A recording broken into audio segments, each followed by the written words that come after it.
এবছর ভাইফোঁটার আনন্দটা যেন একটু বেশিই বেড়ে গিয়েছিল।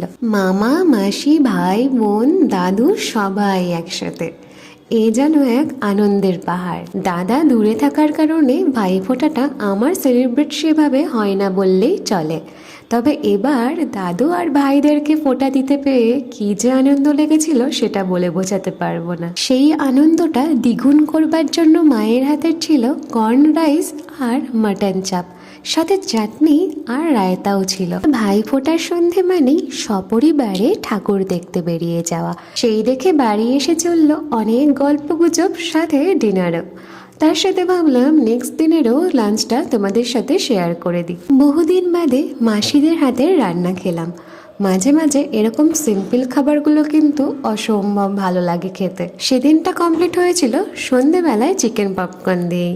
চলো টাটা, দেখা হচ্ছে নেক্সট পার্টে।